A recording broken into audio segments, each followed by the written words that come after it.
bonjour à tous, j'espère que vous allez bien. Aujourd'hui, je vous fais un petit point sur XRP. Donc, je pense qu'au cours de la semaine, on fera des updates sur Solana et XRP. Ok. Donc là, c'est le jour où on fera XRP. Alors, ça pourra changer vis-à-vis de la semaine, mais je pense que je vais inclure ça dans la routine d'analyse. Également, je vous rappelle, avant de passer à l'analyse, que mon mentorship est disponible si tu veux te former de A à Z de price action avec des concepts de trading pour long et short qui sont très très puissants. C'est gratuit, c'est le premier lien en commentaire épinglé. La seule chose que tu as à faire, c'est t'inscrire sur BitGet via notre lien partenaire juste ici, à valider ton KYC sur la plateforme et à faire un trade d'au moins d'une valeur de $100. Une fois que ça s'est fait, tu es éligible au mentorship et pour le récupérer, c'est très simple. Tu cliques sur ce lien, la meilleure formation de trading crypto. Tu cliques sur obtenir gratuitement, tu renseignes email identifiant BitGet, tu cliques sur recevoir gratuitement. Instantanément, tu reçois la première formation Assure ton bull market comme un pro juste ici qui est composé de 6 heures de cours. Et ensuite, tu reçois le mentorship ici qui est composé de 22 cours, donc sur la partie théorie, sur le price action, mais également sur la partie pratique, les exécutions de trade. Et comme tu peux le voir dans cette vidéo avec des exemples de trade très précis via des concepts très précis également. Alors, pour venir sur XRP aujourd'hui. Donc, vous vous souvenez, on était dans notre gros range ici, ok. On a eu la cassure haussière, la réintégration, le retest du bas de range, mais malheureusement, vu qu'il y a déjà eu une cassure haussière, une réintégration, et qu'on continue de consolider dans ce range, ça commence à ressembler à de la distribution. On a maintenant, à mon avis, plus de chances de casser ce range au sud, puisque également sur la news de Trump ici avec la réserve stratégique d'XRP, de Solana, Cardano, Bitcoin, Ethereum, le marché est juste venu prendre les liquidités du précédent sommet et on a avalé absolument tout le move haussier depuis. Ce qui montre que même les grosses news bullish ne renvoient plus XRP plus haut. Pourquoi? Parce que je l'ai déjà expliqué, mais il n'y a plus de demande pour le marché crypto actuellement. Il y a potentiellement des risques de récession, il y a des peurs qui sont en train de se former sur le marché. Donc, tous naturellement, les investisseurs institutionnels peuvent attendre de revoir un marché américain qui va mieux, qui reprend une tendance haussière pour peut-être se repositionner sur les crypto-monnaies parce que tu te positionnes pas sur les crypto-monnaies quand macroéconomiquement, tu as des indices américains qui sont en chute libre comme ça. Et ça, je l'invente pas puisque quand on analyse les flux du marché institutionnel sur Bitcoin, Ethereum, et là, c'est pas un biais, c'est pas j'ai envie de vous vendre du rêve, de vous dire vous inquiétez pas, le bull run, ça arrive, machin. On voit actuellement, par exemple, qu'ici au niveau des inflows à outflows, alors là il y a eu un inflow récent de 274 millions, donc je pense que tout doucement il y a des institutions qui s'exposent légèrement à nouveau, par exemple sur Bitcoin ici, mais on voit que depuis des semaines, les inflows n'étaient quasiment plus existants et on avait des outflows majeurs, ok. Et on voit également que même par exemple un Michael Saylor n'a acheté que 100 Bitcoin récemment, ce qui est très faible. Et le meilleur indicateur pour moi, c'est l'impression de stablecoin, où on voit qu'on imprime de moins en moins de stablecoin, donc ça prouve également qu'il y a de moins en moins d'argent qui rentre dans ce marché, ce qui prouve qu'il y a un désintérêt. Et c'est ce qui fait que pour le moment, les reprises haussières sont peu probables. Et du coup, pour revenir sur le prix, donc ça c'est la news de la réserve stratégique, on a l'irrespect du fair value gap haussier qui se forme sur la news, donc on va chercher le plus bas ici, ce qui fait que maintenant on a une zone d'intérêt massif qui est en train de se créer sous les 1,78 $. On voit qu'on essaye de maintenir le premier arrêt et pour l'instant il est toujours maintenu, il n'y a pas de problème. Maintenant ce qu'on voit également c'est qu'on a laissé un dernier fair value gap juste ici et que le marché est venu s'occuper de ce fair value gap baissier qu'il a comblé et on dirait que le rebond semble terminé puisqu'on a la cassure de la dernière bougie haussière, ce qui est un signal baissier. Et maintenant, ce qu'on va observer, c'est est-ce que XRP va réussir à refaire des fair value gap baissiers? Si oui, en fait, ce qu'il faut comprendre, c'est que XRP, il n'y aura pas de signal haussier, donc on ne viendra pas s'affranchir du dernier order block ici. Le jour où cet order block saute, là, il y aura un breaker block, et là, on pourra se dire, OK, il y a un nouveau signal haussier sur XRP, pourquoi pas revenir visiter les 3 $ et plus. Mais tant que cet order block est respecté, à mon avis, ce qui a le plus de chances de se passer, c'est de venir sous les 1,78 $ et de venir du coup dans la zone de rechargement. Et encore une fois, comme son nom l'indique, la zone de rechargement, c'est une bonne zone pour recharger.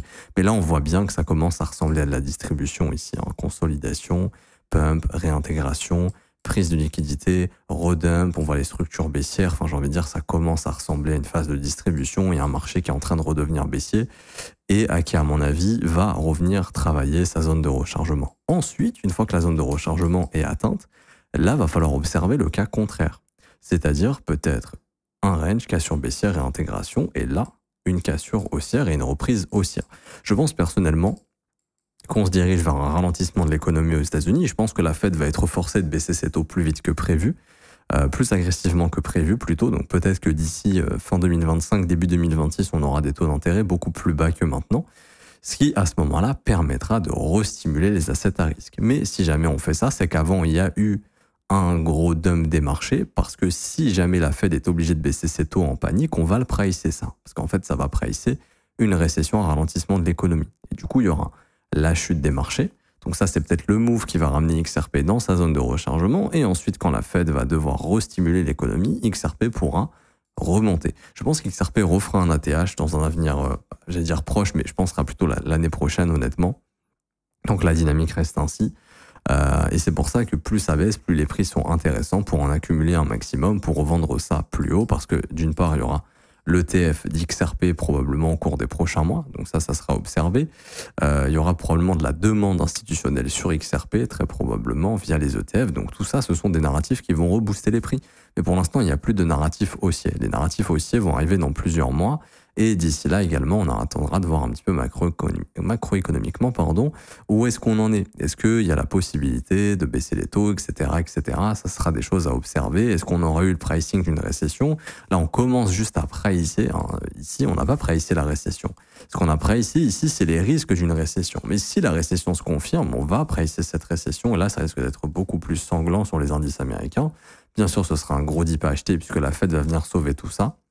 Et derrière, il y aura ce même dip sur les cryptos éventuellement. Ok. Alors je dis pas que ça va arriver, encore une fois, je n'en sais absolument rien, mais c'est un scénario éventuel. Si on veut retrouver des flux entrants dans le marché crypto, à mon avis, plus vite on a une récession, mieux c'est, parce qu'on pourra baisser les taux rapidement.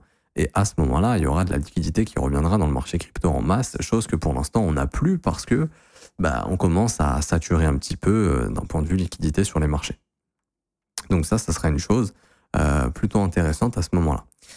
Donc également, le seuil médian de cette mèche, on a clôturé en dessous. Donc moi, ce qui m'invite à penser que cette mèche, on va venir la chasser maintenant sous les 1,78 $. Donc je pense que XRP a fini son rebond de quelques jours dans ce fair value gap, donc autour des 2,47, 2,42, que là, on est en train de reprendre peut-être. Alors, il faudra observer, mais on voit un début de dynamique baissière, donc il faudra observer tout ça. Pareil, dernier fair value gap H4 comblé, ça nous renvoie à la baisse, donc on voit qu'il y a un changement dans le flux. Et éventuellement, attendre la chasse des 1,78. Et encore une fois, on est sur un niveau important. Le premier arrêt, on voit qu'on le maintient. On essaye de le maintenir coûte que coûte. Maintenant, si vraiment au cours des prochains jours, on commence à clôturer de nouveau en dessous, je pense que là, on pourra dire qu'il est perdu et que du coup, il y aura de grandes chances d'aller chercher les 61,8 autour des 1,48 $. Ok. Encore une fois, c'est pas parce qu'XRP va chercher ces zones que c'est la fin du token, que je suis pessimiste sur XRP, je m'en fous. Ok. Moi, je vous montre ce que factuellement je vois sur le prix. Honnêtement, j'ai pas de short actuellement sur XRP, j'ai pas de volonté qu'XRP baisse, je m'en fous. J'ai pas non plus la volonté d'acheter plein d'XRP plus bas. Je pense qu'il y a des coins avec des rendements plus intéressants à observer sur le marché crypto. Là où il y aurait potentiellement plus d'argent à gagner, parce que l'XRP est déjà un market cap assez conséquent. Mais néanmoins, ça change rien au fait que je reste transparent et honnête avec vous, et que au vu de la dynamique qu'on est en train de prendre, ça commence à ressembler à une phase de distribution, pour être honnête, pour potentiellement aller chercher les zones de rechargement, et puis pourquoi pas les fair value gap qu'on a laissé plus bas. Donc on voit que le fair value gap il est conséquent ici en mensuel, ce serait juste redéployer du volume ici afin de relancer la prochaine vague haussière qui pourrait avoir pour objectif les ATH par exemple. Enfin, l'ATH on en a fait un, mais la zone des 5,30 $ à 6,50 $. Et là, on a deux zones en confluence. À chaque fois, 5,30 $, 6,50 $, c'est vraiment deux zones qui reviennent en termes d'extension mathématique. Donc je pense qu'un jour, on viendra revisiter ces zones. Mais si on le fait, je pense que ce sera l'année prochaine. Et je pense qu'il nous faut, encore une fois, une global net liquidity qui vraiment augmente, qu'on ait des banques centrales qui soient obligées, forcées de réimprimer de l'argent pour injecter ça dans l'économie, injecter ça dans les marchés. Et actuellement, ce n'est pas le cas. Alors, on n'a que du côté de la Chine que ça imprime un peu. En Europe, ça va imprimer un petit peu probablement parce qu'ils ont tous augmenté leur budget militaire de milliers de milliards. Donc naturellement, il y a une partie de cet argent qui finira par également ruisseler dans l'économie et pourquoi pas finir sur les marchés, mais ça peut prendre du temps. Et les États-Unis qui sont complètement bloqués, qui vont devoir trouver un moyen de racheter leurs dettes. C'est pour ça qu'une récession, ce serait la meilleure des choses. Donc ça restera un point à observer. Ok. Maintenant, on voit bel et bien. Certains verront épaule, tête, épaule. Bon, moi, je suis pas trop fan de chartisme, mais c'est vrai que ça ressemble à une pattern de distribution style épaule, tête, épaule ici éventuellement. Mais je pense que beaucoup vont se faire piéger à la cassure en se disant que c'est fini, alors que je pense que justement là, on aura une réaccumulation pour ensuite prendre le contre-pied. Ok, avec probablement cassure de trendline, etc., etc. Ça prendra du temps. Si je devais spéculer sur un scénario, alors. Au cours des prochains mois, probablement aller en zone de rechargement. Après, redevenir bullish, je pense que ça prendra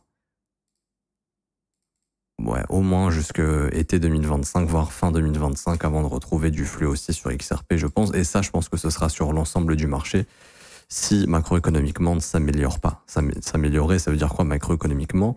Soit que les risques de récession disparaissent et que tous les marchés américains remontent et que les cryptos suivent, ou alors qu'une bonne fois pour toutes, il y ait le dernier dip avec la récession et que la Fed se mette à baisser les taux rapidement et qu'on puisse restimuler les marchés, parce que là, on peut clairement pas le faire, hein, puisque les taux d'intérêt sont trop hauts, et c'est se mettre une balle dans le pied d'imprimer de l'argent avec des taux aussi élevés. Ça coûterait beaucoup trop cher, ok?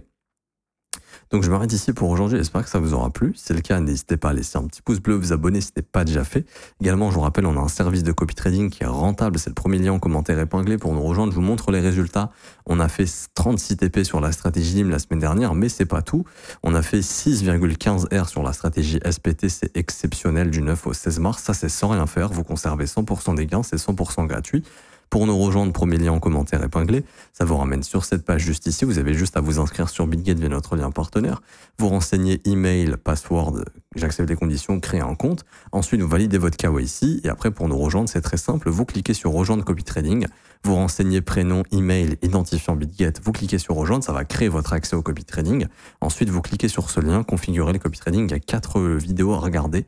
1, 2, 3, 4. C'est dans l'ordre. Tout simplement, et ça vous montrera comment configurer notre plateforme de copy trading. C'est très simple, c'est très rapide, vous inquiétez pas. Tout est expliqué dans les vidéos. Pour ceux qui veulent rejoindre l'école et se former à mes côtés, ça se passe juste ici, rejoindre mon école de trading. L'objectif, c'est de vous former de A à Z à mes côtés. Vous avez aussi un accès au Discord tous les jours où il y a des vidéos qui sont publiées en direct. On analyse les marchés. Si t'es pas là pendant le direct, t'inquiète pas, c'est dispo en rediffusion également.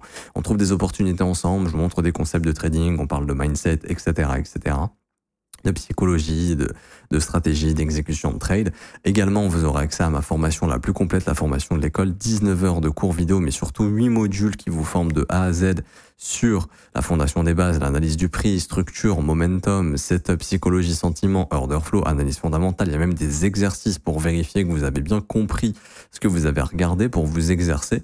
Et vous avez également un accès au Discord, comme je le disais, pour poser toutes vos questions. Ok, donc c'est vraiment une formation et un accompagnement de A à Z. C'est seulement 49 € par mois, c'est sans engagement. Vous avez aussi les offres 3, 6 et 12 mois si vous le souhaitez, qui elles sont un peu plus économes puisque c'est un paiement one shot, mais ça vous permet de payer un peu moins cher, par exemple 36% moins cher sur l'offre annuelle.